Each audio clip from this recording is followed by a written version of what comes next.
என்ன பசங்களா எல்லாரும் இண்டிபெண்டன்ஸ் டே லீவுக்கு ரெடியாக இருக்கீங்கன்னு நினைக்கிறேன். ஸோ அதே மாதிரி உன்னோட எல்லா ஃப்ரீடமும் நீ வந்து யூஸ் பண்ணிட்டு இருக்கேன்னு நினைக்கிறியா?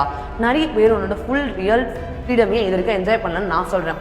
பார்க்கலாமா? இப்போ நான் கொஸ்டின் கேட்குற விஷயத்துக்குலாம் நீங்கள் வந்து கரெக்டாக எஸ் இல்லை நோ வந்து உங்கள் மைண்ட்லேயே சொல்லிக்கோங்க. ஸோ ஃபர்ஸ்ட் வந்து நம்ம யாருக்குமே பயப்படாமல் வாழ்கிறோமா? செகண்ட் வந்து உங்கள் சொந்தக்காரங்க உங்கள் மார்க் என்ன கேட்டுருவாங்கன்னு சொல்லிட்டு ஒரு பயத்தையே படிக்கிறியா? இல்லை வந்து இந்த சப்ஜெக்ட் எனக்கு கஷ்டமாக இருக்குது, இது வரவே வராதுன்னு ஒரு பயத்தோடவே வாழ்றியா? இந்த எல்லா பயத்துலேருந்து எப்போ உண்மையாகவே வெளிவரியோ அதுதான் உன்னோட ரியல் ஃப்ரீடம். ஸோ அந்த ஃப்ரீடமை நீ என்ஜாய் பண்ண அப்படின்னா கண்டிப்பாக உனக்கு பிடிச்சி நீ எல்லா சப்ஜெக்டும் படிக்க ஆரம்பிக்கணும். அந்த பிடிச்சி படிக்கிறதுக்கு தான் நாங்கள் வந்து தெரிய பேட்சில் ஒவ்வொரு லைன் பை லைன் உனக்கு எதெல்லாம் கஷ்டமான விஷயமா இருக்கும், எதெல்லாம் கஷ்டமான கான்செப்டாக இருக்கும், அது எல்லாத்தையுமே சிம்பிள் அண்ட் கிளியராக சொல்லி கொடுத்துருக்கோம். ஸோ அதே மாதிரி எனக்கு எல்லாம் ஓகே மேம், ஆனால் எனக்கு முன்னாடியே இம்பார்ட்டன்ட் கொஸ்டின்ஸ் கொடுத்துனா நான் சீக்கிரமாக படிக்க ஆரம்பிச்சிடும் அப்படின்னு சொல்லுறது தான் இந்த இம்பார்ட்டன்ட் கொஸ்டின்ஸ். ஸோ ஸ்டார்டிங்கில் நான் ஒரு விஷயத்த சொன்னேன். ஸோ அதோட சொல்யூஷனாக கடைசியில் நான் ஒரு விஷயத்த சொல்ல போகிறேன். ஸோ ஃபுல் வீடியோவை மறக்காமல் பாருங்கள். ஸோ ஃபர்ஸ்ட் நம்மளோட இம்பார்ட்டன்ட் கொஸ்டின்ஸ் நம்மளோட குவார்டர்லி எக்ஸாம்ல அடிக்கடி கேட்கக்கூடிய 5 மார்க்ஸ். நமக்கு எப்பவுமே இந்த 2 மார்க் எப்படியோ படிச்சிருவோம், 8 மார்க் என்ன வருது நமக்கு ஓவராலாக கெஸ் பண்ணிடுவோம், படிச்சிருவோம். ஆனால் அந்த 5 மார்க்ஸ் மட்டும் தான் எப்பவுமே பயந்துட்டே இருப்போம். ஸோ அந்த 5 மார்க்ஸ் உனக்கு ஹிஸ்ட்ரி, ஜியோகிராஃபி, சிவிக்ஸ், எக்கனாமிக்ஸ் எல்லாமே தனித்தனியாக கொடுத்துருக்கேன். இப்போ நான் காட்ட போகிறத நீ ஸ்க்ரீன்ஷாட் எடுத்துக்கிட்டாலும் பரவாயில்ல, PDF வேணும் அப்படின்னா வாட்ஸ்அப்பில் போயிட்டு டவுன்லோட் பண்ணிக்கலாம். சரியா? ஸோ ஃபர்ஸ்ட் நம்மளோட ஹிஸ்ட்ரியில் உனக்கு எது டஃபாக இருக்கும்னு நான் சொல்லட்டா? ஸோ லெசன் 4 and 5 தான் உனக்கு டஃபாக இருக்க போகுது. பிகாஸ் நீ ஆல்ரெடி மிட் டேர்முக்கு படிக்கல. ஓகே, ஸோ மற்ற 3 லெசனுமே நீ ஆல்ரெடி மிட் டேர்முக்கு படிச்சிருப்போ ஓரளவுக்கு ஆச்சு. ஸோ ஃபர்ஸ்ட் 4 and 5 லெசனை முடிச்சுட்டு அதுக்கப்புறம் ஃபர்ஸ்ட் 3 லெசனை படிக்க ஆரம்பி. உனக்கு ஹிஸ்ட்ரி ரொம்ப ஈஸியாகவே ஃபீல் ஆகும். சரியா? இன்னும் நிறையவே டைம் இருக்கு. ஸோ தயவு செஞ்சு இந்த எல்லா லெசனையும் மிஸ் பண்ணாம படிச்சிரு. எஸ். ஸோ நெக்ஸ்ட் நம்மளோட ஜியோகிராஃபி பொறுத்த வரைக்கும் எல்லாருமே நினைப்போம் இவ்வளோ பெருசு பெருசா இருக்கே 5 மார்க், இவ்வளோ பெருசு பெருசா இருக்கே கான்செப்ட் அப்படின்னு நினைப்போம். ஆனால் அப்படிலாம் இல்லை. எல்லா கொஸ்டினுமே ரொம்ப சிம்பிளான கொஸ்டின். நீ அந்த டயக்ராமை வச்சு படிச்ச இல்லைனா மேப்பை வச்சு படிச்ச அப்படின்னா ரொம்பவே ஈஸியாக அண்டர்ஸ்டாண்ட் பண்ணிக்க கூட ஒரு 5 மார்க்ஸ் தான் ஜியோகிராஃபி 5 மார்க்ஸ். அப்போ இதுல நீ இதுலயுமே வந்து லெசன் 4 and 5 தான் நீ ரொம்ப கஷ்டப்பட போற. ஸோ ஃபர்ஸ்ட் அதை 2 கம்ப்ளீட் பண்ணிட்டு அதுக்கப்புறம் மற்ற 3 லெசனுமே படிக்க ஆரம்பி. ஸோ உனக்கு ஜியோகிராஃபி நெக்ஸ்ட் ரொம்ப ஈஸியா இருக்க போகுது. எஸ். ஸோ நெக்ஸ்ட் நம்மளோட சிவிக்ஸ் சொல்லவே வேணாம். எல்லாருக்குமே வந்து ரிலேட்டபிளா இருக்க ஒரு சப்ஜெக்ட் இல்லையா? ஸோ எல்லாருக்குமே ரிலேட்டபிளா இருக்கக்கூடிய ஒரு சப்ஜெக்ட் தான் சிவிக்ஸ். ஸோ அந்த சிவிக்ஸை நம்ம ஈஸியாகவே படிக்கலாம். இன்னும் ஒரு பிஎம் பற்றி படிக்கிறோம் அப்படின்னா நம்மளோட இப்போ கரண்ட்ல இருக்க பிஎம் சார் என்னென்ன ரெஸ்பான்சிபிலிட்டி கோத்ரூ பண்ணிட்டு இருக்காரு, அவர் என்னென்ன ஒர்க்ஸ் பண்றாரு அப்படின்ற ரிலேட் பண்ணி படிச்சு அப்படின்னா உனக்கு ரொம்ப யூஸ்ஃபுல்லா இருக்க போகுது. ஸோ உன்னோட ரியல் லைஃப்ல கனெக்ட் பண்ணி படிக்கக்கூடிய ஒரு முக்கியமான சப்ஜெக்ட் இந்த சிவிக்ஸ் சப்ஜெக்ட். ஸோ இதுல இருக்க 3 லெசனோட இம்பார்ட்டன்ட் 5 மார்க்ஸ் நான் கொடுத்துருக்கேன். ஏன்னா நம்ம இதுல மட்டும் அதிகமாக கொடுத்துருக்காங்க அப்படின்னா உண்மையாவே இது எல்லாமே ரொம்ப ரொம்ப இம்பார்ட்டன்டான கொஸ்டின்ஸ். ஸோ மிஸ் பண்ணாம படிச்சிரு.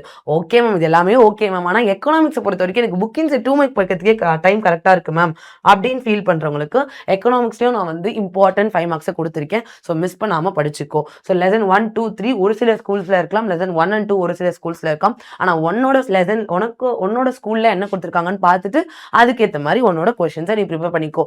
அதே மாதிரி உன்னோட தமிழ் மீடியம் ஃப்ரெண்ட்ஸ் யாராச்சும் இம்பார்ட்டன்ட் கொஸ்டின்ஸ்க்காக வெயிட் பண்ணிட்டு இருக்காங்க இல்லை படிக்காம இருக்காங்க அப்படின்னா தயவு செஞ்சு இந்த வீடியோவை அவங்களுக்கும் ஷேர் பண்ணி, இந்த கொஸ்டின் நம்ம தான் கொடுத்துருக்கன்றதால அவங்களாலையும் ஈஸியா இந்த கொஸ்டின் நம்பர்ஸை மார்க் பண்ணி படிக்க ஆரம்பிக்க முடியும். ஓகேவா? ஸோ எல்லா ஆன்சரும் கண்டிப்பா வந்து கீவேர்ட்ஸோட இருக்கணும். ஓகேவா? Any subjects. ஓகேவா? நம்மளோட Tamil, English, maths, science, social எந்த சப்ஜெக்ட் இருந்தாலும் சரி, அதே சோஷியல்லேயே 4 சப்ஜெக்ட் இருக்கு, அதுவா இருந்தாலும் சரி எல்லாமே வந்து நீ கீவேர்ட்ஸ் பப்ளிக் எக்ஸாம் ஓரியன்ட் கீவேர்ட்ஸோட தான் நீ உன்னோட எல்லா எக்ஸாமையும் ப்ராக்டிஸ் பண்ணணும். சரியா? குவார்ட்லி, ஆஃப்லி இது எல்லா எக்ஸாம்லையுமே நீ அது மாதிரி ப்ரிப்பேர் பண்ணிட்டு அப்படின்னா பப்ளிக் எக்ஸாம்ல அடிச்சு தூக்கி நம்மளால 100 மார்க் எடுக்க முடியும். ஓகே மேம், இவ்வளோ விஷயம் சொல்லிட்டீங்க, ஆனாலுமே எனக்கு ஏதோ ஒரு சங்கடம் இருந்துட்டு எனக்கு ஒரு சில கான்செப்ட்ஸ்லாம் கிளியர் ஆகாம என்னால் படிக்கவே முடியலன்னு ஃபீல் பண்றவங்களுக்காக நம்மளோட பேட்ச்ல ஓகேவா நம்மளோட பசங்களை ஒரு ஃப்ரீடமான வாழ்க்கை கொண்டு வரணும். இந்த மற்றவங்களை பத்தி பயப்படாம, மற்றவங்க கூட அந்த போட்டி போறாம இல்லாம, நம்மளோட சொந்தக்காரங்க பத்திலாம் பயப்படாம ஒரு அழகான வாழ்க்கையை வாழணும், எந்த சப்ஜெக்ட் பத்தியும் பயமே இருக்கக்கூடாது அப்படின்றதுக்காக நம்மளோட பேட்ச்ல இப்போ கரண்டா ஃப்ரீடம் சேல் ஆஃபர்ன்றதால நமக்கு 999 கொடுத்துட்டு இருக்காங்க. ஸோ தயவு செஞ்சு நீயும் வந்து உன்னோட எல்லா பயத்துலேருந்து வெளியே வரணும், இந்த மாதிரி எக்ஸாம் ஃபியர் எல்லா ஃபியர்லேருந்து வெளியே வரணும் அப்படின்னா இப்போவே நம்மளோட பேட்ச்ல என்ரோல் பண்ணு. நீ லேட் பண்ணுறதே தவிர நீ வந்து பண்ணாமல் இருக்கக்கூடாது. சரியா? ஸோ ஆல்ரெடி நம்மளோட 2 months எப்படி போச்சுன்னே தெரியல, ஆனால் ஸ்வைன்னு போயிடுச்சு, 2 or 3 months போயிடுச்சு.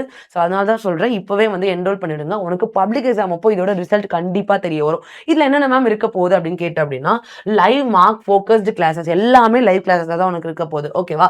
அதுக்கப்புறம் நம்மளோட smart question banks previous year question packs எல்லாமே உனக்கு கொடுக்க போறோம் அலாங் வித் த ஆன்சர்ஸ். ஓகேவா?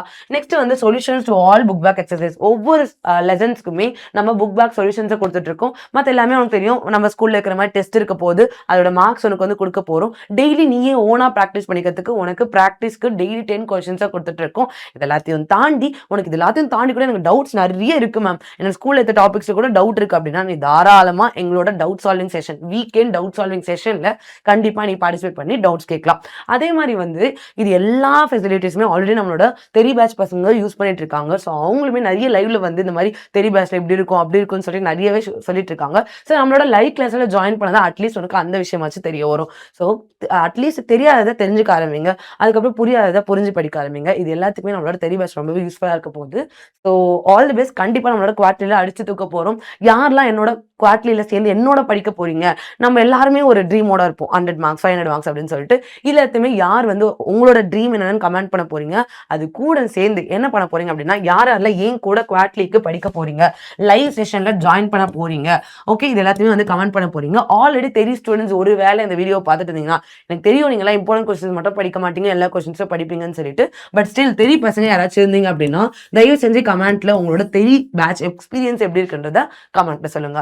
ஸோ ஆல் தி பெஸ்ட் பசங்களா, மாஸ்க் காட்டுங்க, குவார்டர்லியில சந்திக்கலாம்.